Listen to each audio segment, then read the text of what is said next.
Então, no módulo 4, eu vou falar sobre as boas práticas em cultura celular.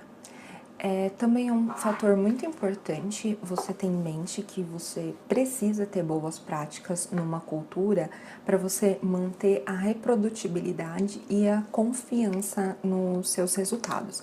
Então, essas boas práticas em cultura celular, ela tem uma fundamentação científica, que ela tem base na manutenção de um alto padrão de qualidade, não só da manipulação das células, mas de todo o material envolvido, como dos equipamentos, meio de cultura, dos plásticos que você vai utilizar. Então, essa fundamentação científica, ela é utilizada internacionalmente. Então, não é só no Brasil que utiliza-se essa fundamentação, porque você consegue garantir a reprodução, a confiança, a credibilidade e aceitação dos seus resultados obtidos com a cultura celular em revistas com fatores de impacto alto. Então, é muito importante você seguir essa fundamentação científica. Eu vou colocar o link para vocês em PDF no módulo na nossa plataforma. Então, você terá acesso a essa fundamentação científica inteira no nossa plataforma. Então, o objetivo dessas boas práticas em cultura celular é aumentar a eficiência dos seus resultados, aumentar a reprodutibilidade dos seus dados e reduzir a repetição de experimentos, pois isso leva a gastos desnecessários. Então, as principais causas dos grandes gastos nas pesquisas que são irreproduzíveis são falta de delineamento científico. Então a pessoa começa a fazer um experimento, ela nem sabe o que ela está fazendo, ela não sabe o objetivo daquele experimento, ela simplesmente vai e faz porque ela acha que vai ser importante. Às vezes a gente não reproduz um resultado porque nós temos os protocolos laboratoriais alterados, cada pessoa vem e faz o protocolo de um jeito, isso também leva a um gasto desnecessário.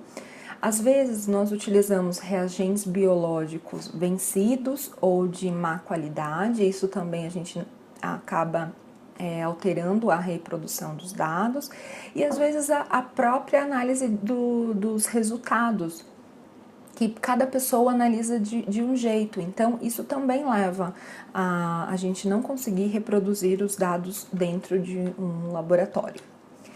Então, eu vou colocar para vocês na página um artigo de boas práticas laboratoriais, que ele foi publicado em 2005, e ele é um guia de boas práticas. Então, se vocês tiverem mais interesse em se aprofundar mais, eu vou deixar na página, na plataforma EAD para vocês. E o relatório, ele delineou 6 princípios de boas práticas em cultura celular. Então, aqui só tem alguns exemplos, como as variações inerentes aos sistemas in vitro, como o material, tipo de célula, se ela é primária, se ela é imortalizada, o meio de cultura, um relatório sobre as células, origem, se é um método de isolamento, um método de propagação e assim por diante. Lá, então, vocês podem ter ideias do que é necessário para ter uma boa prática em cultura celular.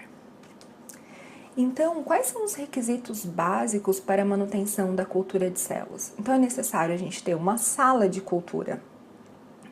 É muito importante que essa sala seja num local afastado, não de circulação de muitas pessoas, ou num local onde as pessoas passam constantemente, porque eu vou explicar exatamente como cada equipamento funciona.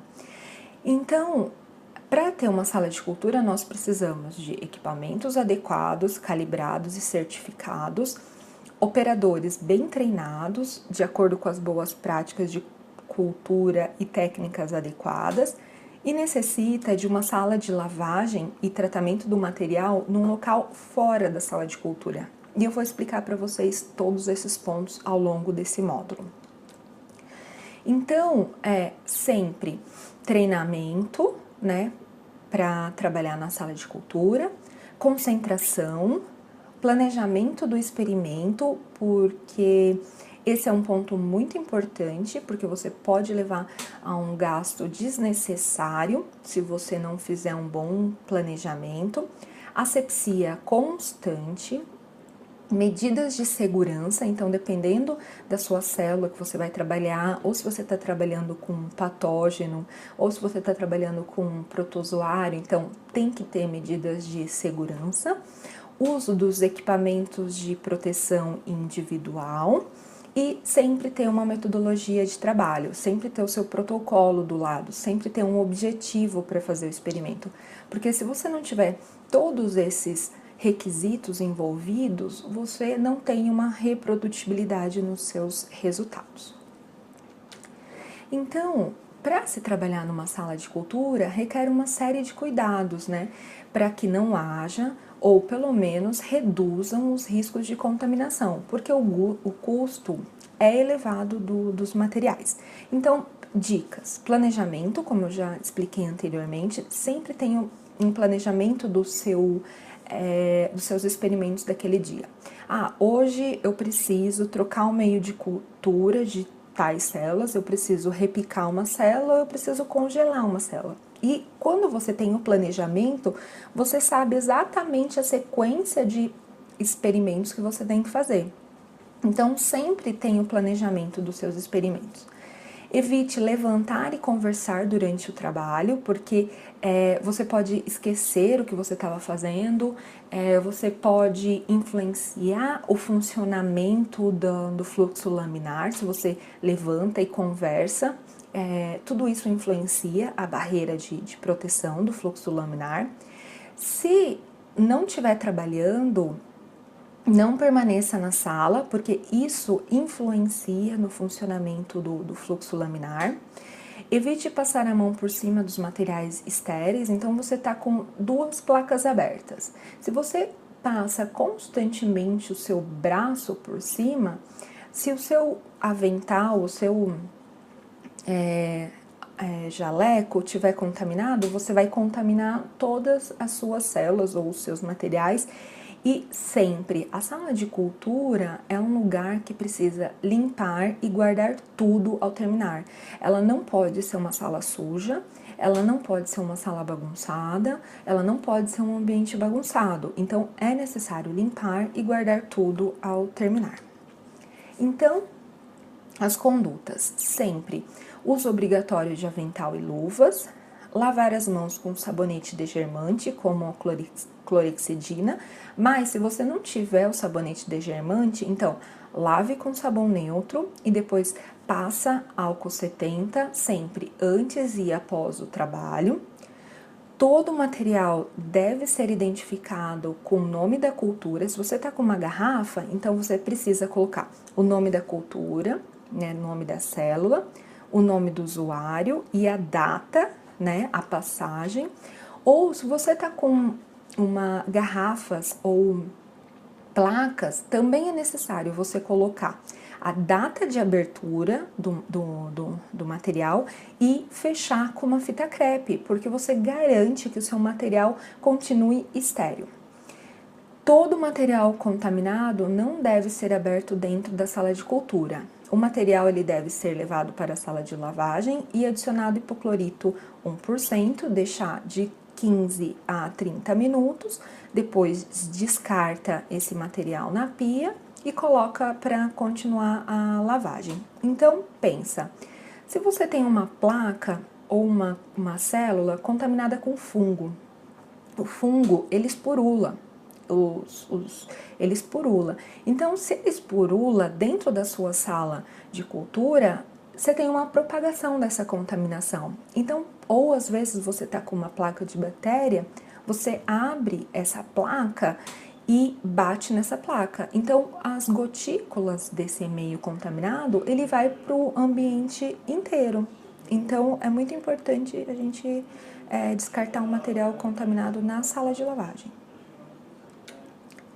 Então, não compartilhar os reagentes utilizados, então cada um ter o seu reagente. Ligar o fluxo laminar, esse é um ponto super importante na hora de começar o seu experimento, e observar se o fluxo laminar está ligado. Tem que escutar se o motor dele funcionou, porque muitas vezes a pessoa chega rápido, liga o botão, não escuta ou tem muito barulho no ambiente, vai embora. Quando ela volta ou faz todo o procedimento, ela percebe que ela não ligou o fluxo laminar. Então, sempre limpar a área de trabalho antes e após o uso com metanol 70%, deixar a lâmpada UV ligada apenas de 15 a 20 minutos. 15 a 20 minutos é um tempo suficiente para você descontaminar a área de fluxo laminar. Então, sempre organizar a área de trabalho dentro e fora do fluxo, não falar enquanto estiver com a incubadora aberto. Lembra que na boca nós temos muitas bactérias, micoplasmas, e quando a gente fala com a incubadora aberta, nós estamos jogando contaminação dentro da incubadora.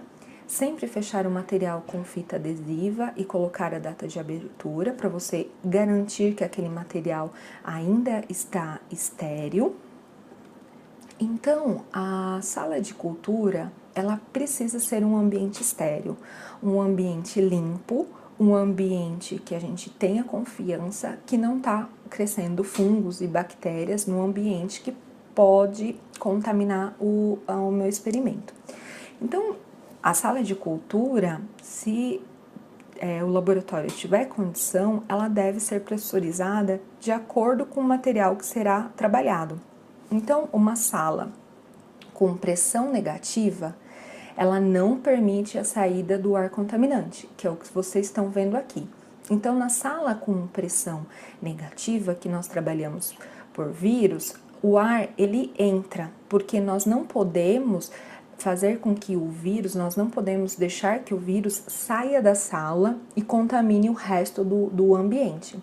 Então, essa sala, para ser pressurizada e ter um ambiente estéril, ela precisa de um filtro EPA e um sistema de saída e um sistema de saída e entrada de ar. Então, na sala com pressão negativa, nós trabalhamos com vírus.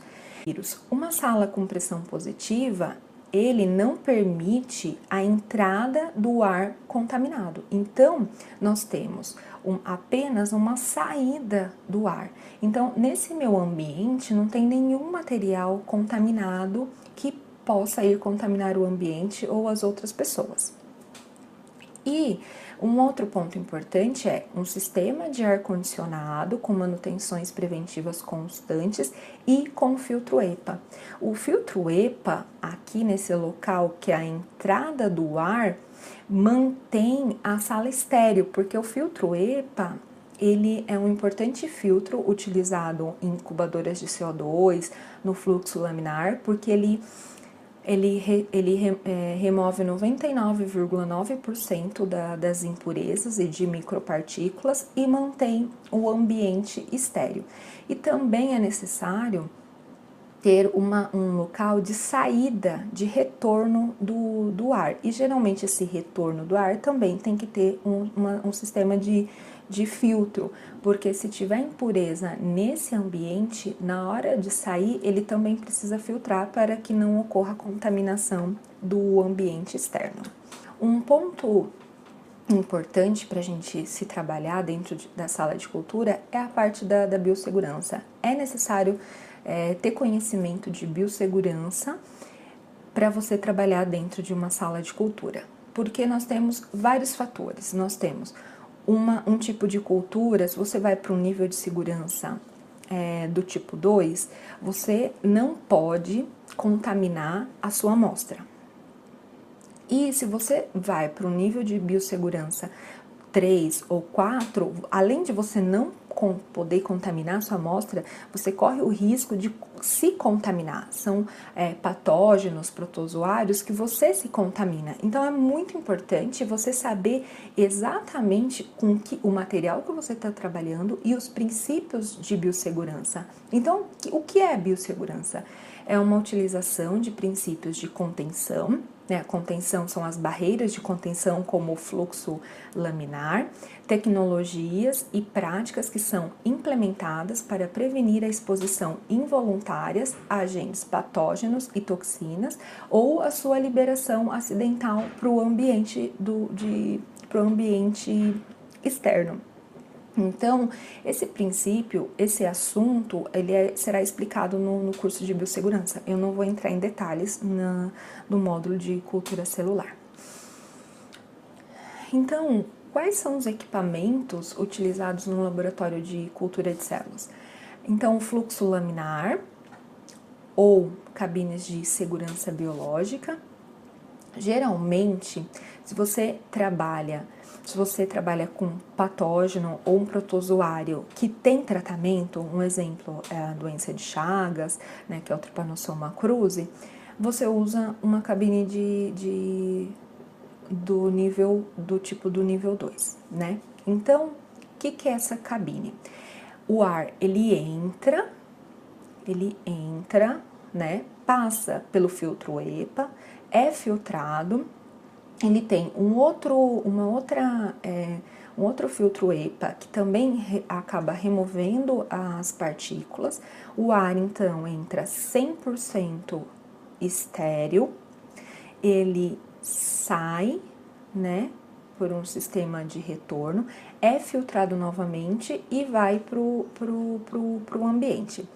Essa cabine de segurança biológica do tipo 2, ela mantém 70% do ar circulante e exala apenas 30% do ar ambiente. Então, 70% do ar continua estéril, continua dentro do fluxo e apenas 30% vai para o ambiente, mas ele passa por um processo de filtro EPA.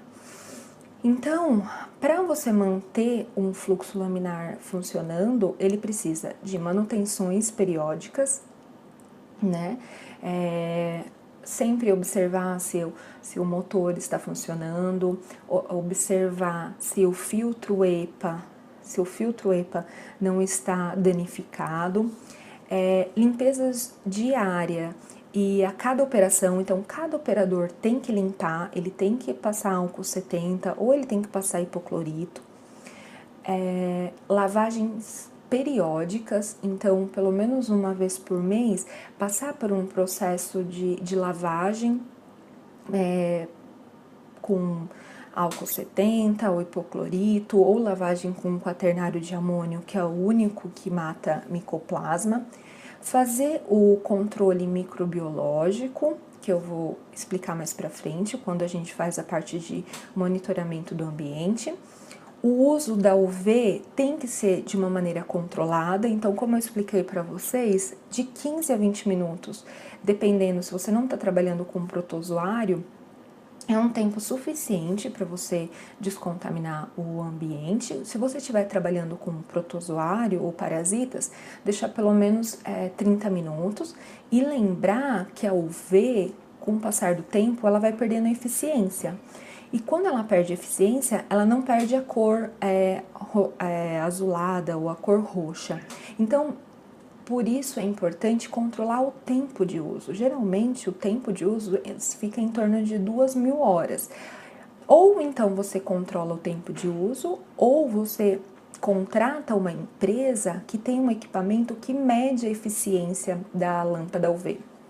Quando a gente vai fazer a parte de validação e certificações, tem algumas empresas que elas têm esse equipamento, então elas olham para você se o filtro EPA está funcionando, se o motor está funcionando, se o fluxo laminar está funcionando adequadamente, se a sua lâmpada UV está funcionando adequadamente, e isso a gente consegue saber quando nós fazemos a parte de validação e certificações dos fluxos laminares. O período de certificações dura geralmente 6 meses, então a cada 6 meses é necessário fazer certificações para ver se o seu fluxo laminar está funcionando adequadamente. Então, a parte de organização do fluxo laminar. Então, sempre organizar o fluxo de uma maneira que a entrada de ar e a saída do ar não sejam interrompidas. Então, um manual de biossegurança, ele pede para você deixar um espaço, né, tanto na parte anterior como na parte posterior do fluxo laminar, para não interromper esse fluxo e assim manter a esterilidade do ambiente. Não deixar materiais que você não vai mais utilizar, como lixo ou algum material que você já terminou de usar, então retire, remova, para sempre deixar o ambiente limpo. Deixou cair meio de cultura, soro, alguma outra coisa, já pega uma gaze, um papel absorvente, limpa o ambiente com álcool 70. Então, sempre observar que você não está impedindo essa barreira de esterilidade, não deixando nada nesse local onde tem a entrada e aqui na verdade é só a saída do ar, né? Porque o ar ele vem de cima e aqui ele faz o retorno, então esse daqui é a saída do ar. Então, e manter só o que você vai utilizar, o que você não for utilizar, retirar do fluxo laminar. Então, sempre deixar a área central livre para trabalhar. Pegou um plástico novo, uma placa nova, coloca dentro do fluxo e abra dentro do fluxo, porque assim você mantém a esterilidade do material que você está utilizando, né? Então, colocar, como eu já falei, apenas os materiais que você vai utilizar. Se você está trocando o meio de cultura, deixar apenas o meio de cultura, o soro que você está utilizando, uma rack para manter alguns tubos, algumas ponteiras e nada mais, né? Porque isso é muito importante na hora do trabalho. Um outro equipamento muito importante é a incubadora de CO2, é onde você vai guardar a sua célula, é onde a célula vai ficar no ambiente mais próximo do tecido. Então, uma incubadora de CO2, ela tem que estar numa temperatura de 37 graus, geralmente pode ficar 36,5 ou 37,5, nunca abaixo disso ou nunca acima disso. Uma porcentagem de CO2 com 5%, também mantendo a mesma proporção de 4,5 até 5,5. Umidade relativa do ar numa faixa de 95%. Essas incubadoras de CO2, ela tem uma jaqueta de água na lateral, né? Onde ela permanece essa temperatura constante. E aqui embaixo, se você observar, nós colocamos uma bandeja com água. Então, essa bandeja com água, ela é responsável por manter a umidade interna da incubadora. E isso é importante tanto para você não secar o meio de cultura, e não perder o meio de cultura e perder as suas células, também por manter a temperatura interna da incubadora. Também é necessário fazer manutenções com as certificações e calibrações anual, né, da incubadora. Também é necessário fazer a troca do filtro EPA a cada 6 meses, né? Também é muito importante você fazer o controle visual diário. A incubadora, ela tem